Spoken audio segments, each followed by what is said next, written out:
here today since we are a non-for-profit. So we're not getting a lot of funds from the federal or the state government, so we really do rely on ticket sales. So, keep the lights on here, do the constant restoration of the grounds and buildings, allows us to put on these fabulous programs that, really bring history to life, gives you that first-person experience with kind of what people are living with back in the day and how they're living their lives. And, we care a whole lot about this place. I've been coming here ever since I was a little kid, so we really do appreciate that support. So, that being said, who here thinks it's a good idea in the middle of war to bring a musical instrument along? Alright. Well, I'm hoping to change the mind of the rest of y'all in the meantime. So, did you hear the musket demonstration yet? Alright, so pretty loud, right? And that was just one musket. Adds, 1,000 more, add some artillery pieces, pretty loud place, right? And even in the not loud areas, looking at Fort Niagara here, it's a pretty big fort. If you're trying to get someone's attention way over at the North Redoubt and you're over by the powder magazine and you're constantly yelling to get people's attention all day, you're gonna have no voice left by the end of the day. So, in a time with no cell phones, no walkie-talkies, no intercom systems, we need a way to communicate. The drum is that communication system, along with a fife, which I don't have with me today, but a fife is a really short flute. It's got one mouth hole, 6 finger holes. It is incredibly high-pitched, incredibly loud, incredibly shrill.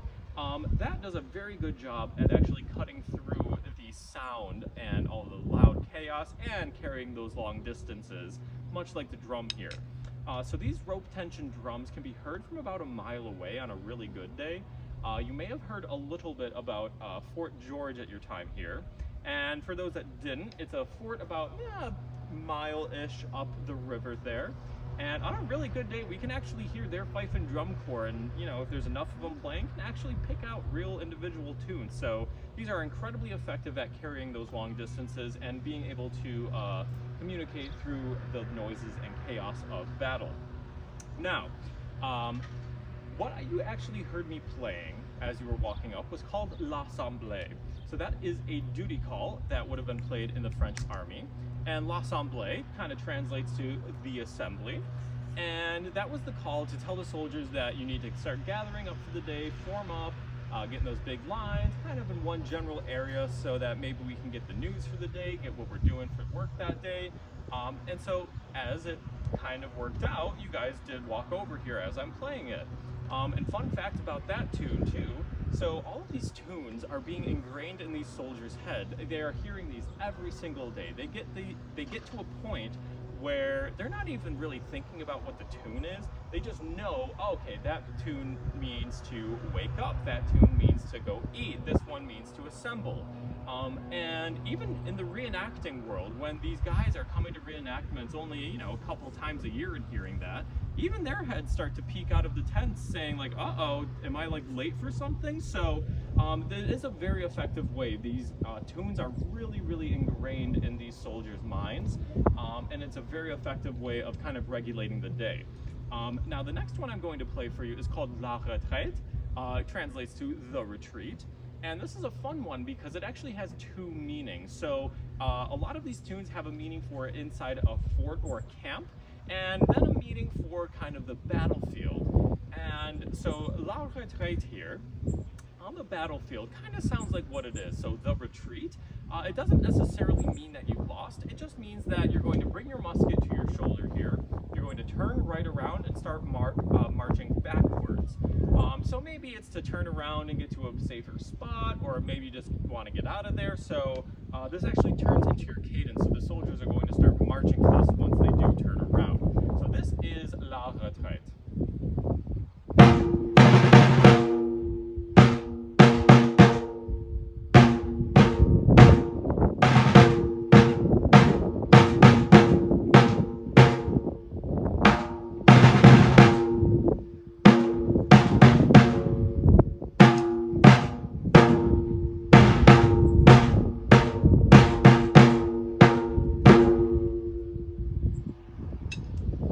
Exciting tune in the world, right?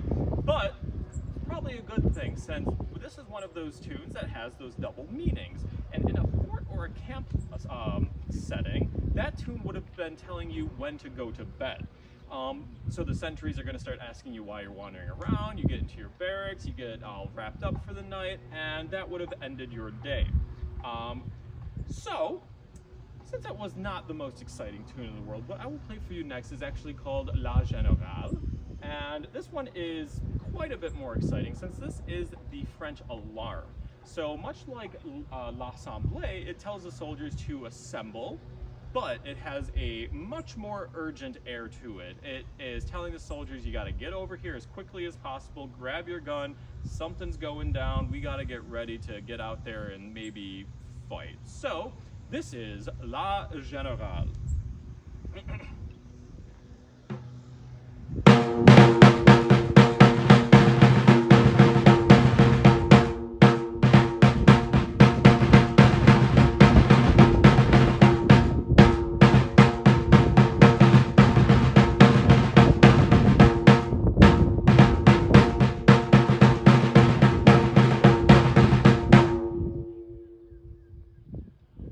Much more exciting, right? Kind of has that sense of urgency kind of built into it. That gives you a good idea of kind of what you would have been hearing on the battlefield and in the forward lines. And on the battlefield too, we have these really, really short ones telling the soldiers when to turn right, turn left, go forward, stop, turn around. So we really are the communication on the battlefield. Since the drum has a very crisp sound, allowing it to cut through all of those crazy noises of the battle, of people dying, screaming, horses neighing, cannons going off, all that good stuff. Now, on a much more fun note, when armies are moving miles a day, those big long columns sure do look pretty. They make the armies look really sharp, but it's exhausting. We're not trying to make them march like that for miles upon miles upon miles. So they would go to what was called the route step. So you're holding your musket pretty much however you want. You're kind of stripping off a few layers, marching at a nice little cozy mosey. But when we get to a town, we want to make the army look as professional as possible. So we're going to form up, we're going to get all nice and spiffy looking again, and we want to make sure that the army looks happy. We want to make sure that they look like their morale is high, because that is a great morale booster for the populace as well. So if we're marching through a town, the fife and drum corps would have known a lot of the folk tunes of the day. So what I'm going to play for you now to give you an idea of what the soldiers would have been kind of singing along with is called Auprès de ma blonde, which roughly translates to while close to my blonde, which kind of further translates to while close to my girlfriend. So I'll let you make those inferences on the soldiery verses, but I will sing for you, since I don't have a fife with me, one of the verses of Auprès de ma blonde, and hopefully gives you a good idea of what the soldiers would have been singing. So here we go.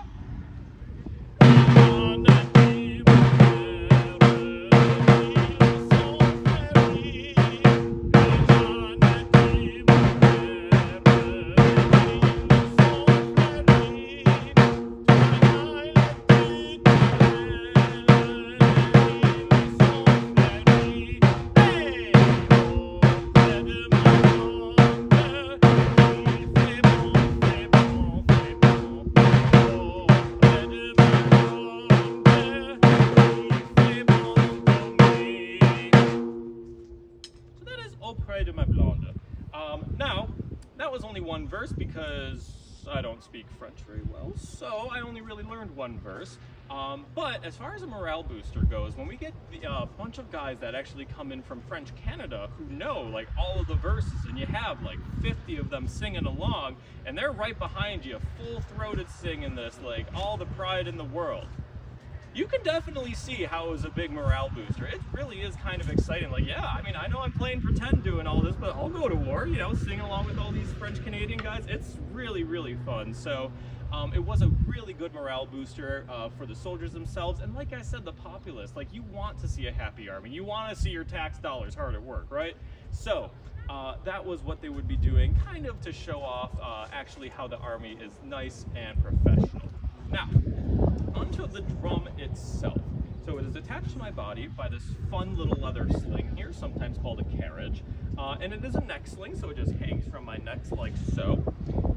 And there's this little leather string at the end with some knots tied into it that slip through the hemp ropes there that just kind of slide up and holds it in place. So this is a rope tension drum, so that means it is held together by ropes. And the ropes are kind of further together on this drum head and nice and close together on this one. So when you pull down these little leather ears, squeezes the ropes together and pushes the drum heads into the wooden shell, allowing them to be nice and taut for that nice crisp sound. Now, the drum heads themselves would have been made from the French really loved goat skin heads, so that's what this is. But you will also see calf skin, you will see sheep skin. And then on the other side, since this is a rope tension snare drum, it's got some snares. And these snares are actually made from what's called catgut. It is not our furry little feline friends, don't worry, but it is pig intestine. And you know, instead of making nice sausages, they just kind of dry them out, stretch them, and they make nice crisp snares. So that's what gives the drum that nice crisp sound that helps cut through. So a little bit about what I'm wearing now, because that is actually incredibly important. So you will notice today there are going to be a lot of soldiers wearing white clothing, and you will notice that I look very, very different from them. So we are all French, but I, being a drummer, have to look very, very different. So since we are the communication system, we need to be easily found on the battlefield or even in the fort. So throughout all of that smoke and chaos, you can see this very distinct uniform. Now, I know what some of y'all are thinking. If your communication system is very distinctly dressed, what's stopping the other guy from, you know, just picking him off and causing all this chaos? Well, lucky for me, they thought of that. So at this time, we are fighting what is kind of called a gentleman's war. And in this gentleman's war, one of the big rules is you're not shooting non-combatants. So if they're not shooting at you, you're not getting shot at yourself, right? So as a musician, I'm not firing a gun, so I don't really take many shots. Granted, of course, you know, musket balls will be flying all over the place, and musicians do take hits now and then. But casualty rates of the militaries back in the day show that musicians have drastically lower casualty rates than the common foot soldier. And Hollywood does do us a little bit of a disservice. We're not, you know, these 12-year-old drummer boys on the front lines marching right into all this direct fire. I'm 29, that would have been a perfectly reasonable age for a drummer at the day. I mean, you got to think of it this way, you know, do you really want a 12-year-old in charge of your army's communication system? Not really. So, drummers of the day, you can see them into their adulthood. They're typically starting out as an apprentice at age 6, 7, 8. It was kind of tough for everybody to do it because you did have to pay for that apprenticeship. So you're looking at maybe more middle class, upper class families being able to afford that for their kids there. But while you're in this academy, you are learning, obviously, your instrument. You're learning how to read. You're learning how to write. You're learning other instruments.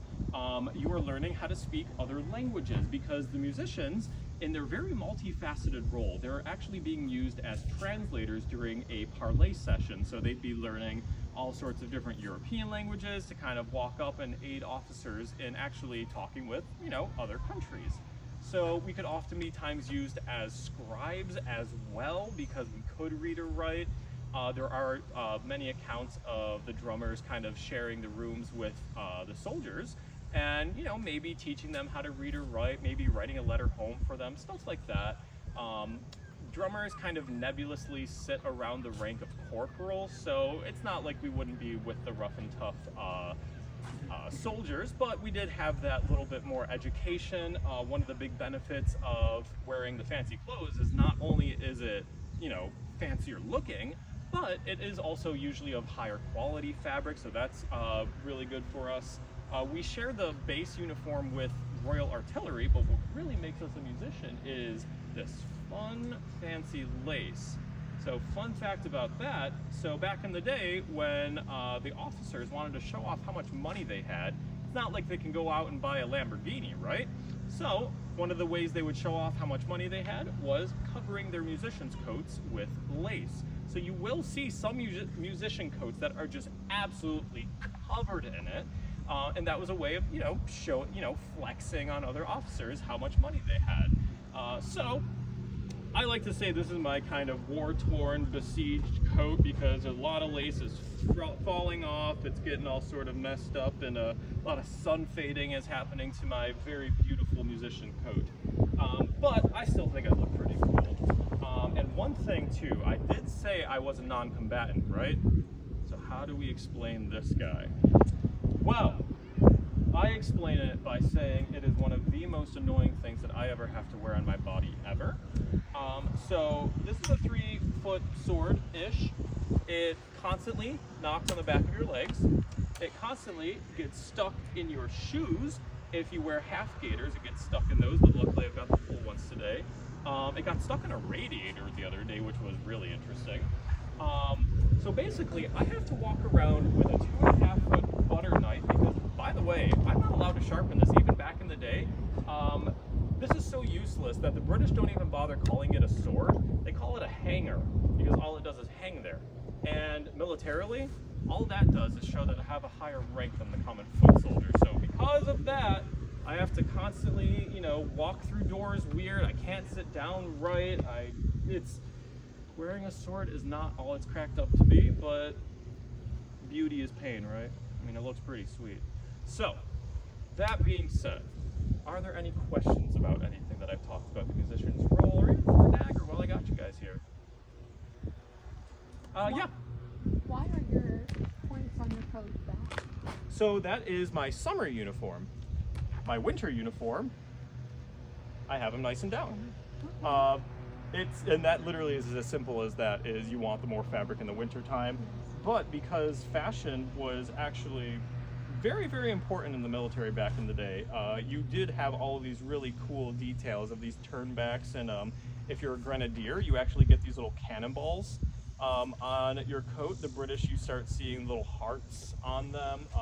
So they really do focus incredibly heavy on how their militaries look. One, it shows that you're a powerful nation, that you're able to afford really fancy uniforms. And two, it is an incredible recruiting tactic. If you're wandering the streets of old Paris and you're homeless and you're destitute, I mean, you see these fancily dressed soldiers and say, oh, maybe I'll take a little piece of that life. And oh, they'll pay me, they'll feed me, they'll clothe me, they'll, put me up, and it'll be great. And then you get sent to Fort Niagara and get stuck here, and then the British come in and take your fort. So,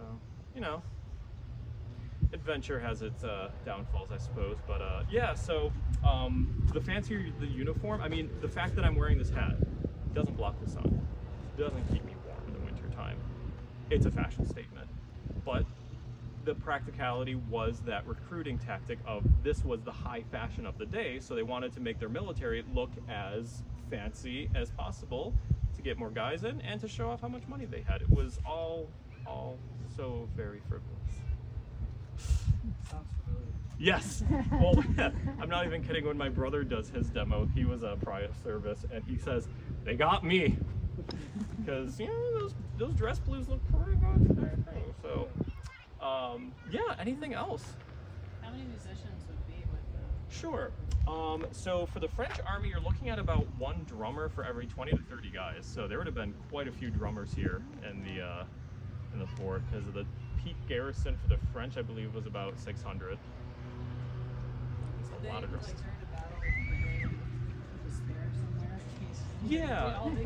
No, exactly. So there's always a bit of a redundancy in the military.